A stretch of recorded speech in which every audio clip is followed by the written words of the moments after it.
B Madhusudana കുറിപ്പ് ഇവിടെ എന്താണ് നമുക്കറിയാത്ത തരത്തിലുള്ള വലിയ ഇന്ധനം ഈ കണ്ടെയ്നർ രൂപത്തിലുണ്ട്. ഇപ്പോഴും നമുക്ക് ഈ എന്താണ് ലോ കണ്ടന്റ് സൾഫർ എന്നതിനപ്പുറം എന്താണ് അതിലുള്ളത്, ഒഴുകിപ്പറന്ന് അതിലുണ്ട് എന്നാലും നമുക്കറിയില്ല. നമുക്കറിയാവുന്ന കാര്യം ഈ പറഞ്ഞ ഫർണസ് ഓയിൽ അടക്കം ഈ ഷിപ്പിൽ ഉപയോഗിക്കുന്ന ഇന്ധനങ്ങൾ ധാരാളം മെട്രിക് ടൺ കണക്കിന് ഉണ്ട്. കപ്പൽ പൂർണ്ണമായി മുങ്ങിയിരിക്കുന്നു. നമുക്ക് ഇത്തരത്തിൽ കപ്പൽ മുങ്ങിയ ഒരു അനുഭവം നമ്മുടെ മുന്നിലില്ല സാർ. അപ്പോൾ ഇതെങ്ങനെയാണ് ഇതിനെ മൊത്തത്തിൽ കാണേണ്ടത്? എങ്ങനെയാണ് നമ്മൾ എത്ര കാലം ഇതിൻ്റെ ഇമ്പാക്റ്റിനായി കാത്തിരിക്കണം? എന്തൊക്കെ നമ്മൾ നോക്കണം ശ്രീ ബി മധുസൂദന കുറുപ്പ്?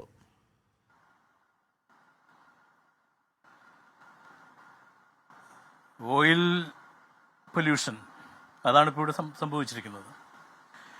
ഏറ്റവും മാരകമായിട്ടുള്ള തരത്തിലുള്ളൊരു മലിനീകരണമാണ് ഓയിൽ പൊല്യൂഷൻ എന്ന് പറഞ്ഞത്. ഇപ്പം നമ്മുടെ ചരിത്രം പരിശോധിച്ചാൽ നമുക്ക് ഒട്ടനവധി ഇത്തരത്തിലുള്ള ഷിപ്പിൽ നിന്നുള്ള പൊല്യൂഷൻ ഇന്ത്യൻ കോണ്ടെക്സ്റ്റിൽ തന്നെയും വേൾഡ് കോണ്ടെക്സ്റ്റിൽ പലയിടത്തുമായിട്ട് റിപ്പോർട്ട് ചെയ്തിട്ടുണ്ട്. 2010 തന്നെ ഏറ്റവും റീസെൻ്റ് ആയിട്ടുള്ളൊരു ഓയിൽ പൊല്യൂഷൻ റിപ്പോർട്ട് ചെയ്തു. പിന്നെ അലാസ്കയിൽ നടന്നിട്ടുള്ള പൊല്യൂഷൻ, റെഡ് സീയിൽ നടന്ന പൊല്യൂഷൻ, അങ്ങനെ ഒരു പരമ്പര തന്നെ നമുക്ക് ഈ ഇത്തരത്തിലുള്ള ഓയിൽ പൊല്യൂഷൻ, ഷിപ്പുമായിട്ട് ബന്ധപ്പെട്ട ഓയിൽ പൊല്യൂഷൻ നമ്മുടെ നേരിടേണ്ടി വന്നിട്ടുണ്ട്. നമ്മളെന്ന് വെച്ചാൽ ലോകം നേരിടേണ്ടി വന്നിട്ടുണ്ട്. അപ്പോൾ നമ്മുടെ കടലിലെ ജീവികളെ ഒന്നടങ്കം ഇല്ലാതാക്കുന്ന തരത്തിലുള്ള ഒരു പൊല്യൂഷനാണ് എണ്ണ കൊണ്ടുണ്ടാകുന്ന പൊല്യൂഷൻ. കാരണം ഈ എണ്ണയുടെ പ്രത്യേകിച്ചും പറയുകയാണെങ്കിൽ പോളിസൈക്ലിക് അരോമാറ്റിക് ഹൈഡ്രോകാർബൺ, അത് വളരെ മാരകമായിട്ടുള്ള ഒരു പൊല്യൂട്ടൻ്റാണ്. എല്ലാ ജീവികളെയും പ്രത്യേകിച്ച് അവരുടെ ശൈശവ ദശയിൽ കൊന്നെടുക്കുവാൻ കഴിവുള്ള ഒരു മാരകമായിട്ടുള്ള പൊല്യൂട്ടൻ്റാണ് ഈ പൊല്യൂഷൻ സാധാരണ വരുന്നത്.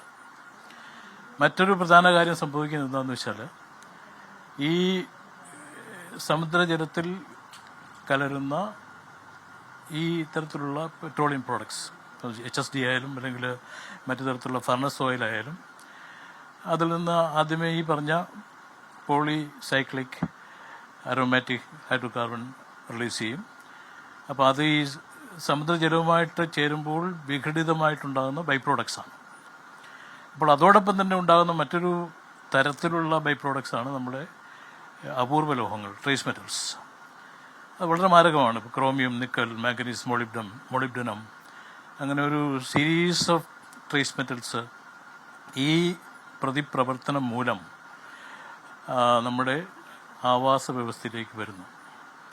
അതിൻ്റെ ഒരു വിഷയം എന്താണെന്ന് വെച്ചാൽ, ഇതൊരു കാരണവശാലും നമുക്ക് തുടച്ചു നിൽക്കാൻ പറ്റില്ല. പ്രത്യേകിച്ച് നമ്മുടെ ചെറിയ ജീവികൾ, അത് ജന്തുപ്ലവകമായാലും അതോടൊപ്പം തന്നെ സസ്യപ്ലവകമായാലും, ഈ തരത്തിലുള്ള ഹെവി മെറ്റൽസ് അബ്സോർവ് ചെയ്യുകയും അവരുടെ ബോഡി മസിൽസ് ഇത് അക്യൂമുലേറ്റ് ചെയ്യുകയും, പിന്നെ നമ്മുടെ ഈ ഫുഡ് ചെയിൻ, അതായത് സസ്യപ്ലവകങ്ങൾ മുതൽ ജന്തുപ്ലവകം, ചെറിയ മത്സ്യങ്ങൾ, വലിയ മത്സ്യങ്ങൾ, അത് കഴിഞ്ഞിട്ട് നമുക്ക് നമ്മുടെ മാമൽസ്, ഈ വഴിയെല്ലാം ഈ പറഞ്ഞ ലോഹങ്ങൾ നമ്മുടെ ഫുഡ് ചെയിനിൽ പ്രവേശിച്ച് അത് ആജീവനാന്തം നമ്മുടെ സിസ്റ്റത്തിൽ നിൽക്കുന്ന ഏറ്റവും നമ്മൾ കാണാത്ത ഒരു വശം കൂടെ ഉണ്ടെന്ന് ഞാൻ പറയുകയാണ്.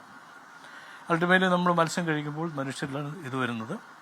മനുഷ്യൻ കഴിച്ചാൽ കാർസിനോജനിക്, ക്യാൻസർ സഹിതമുള്ള രോഗങ്ങൾ ഉളവാക്കാൻ പറ്റിയ തരത്തിലുള്ള പ്രശ്നങ്ങളുണ്ട്. PH എന്നൊക്കെ പറയുന്നവ നമുക്ക് എന്തായാലും അതിനെക്കുറിച്ച് കുറച്ചുകൂടി ആഴത്തിൽ നമുക്ക് നോക്കാം. ഞാൻ അങ്ങനെയൊക്കെ എത്താം.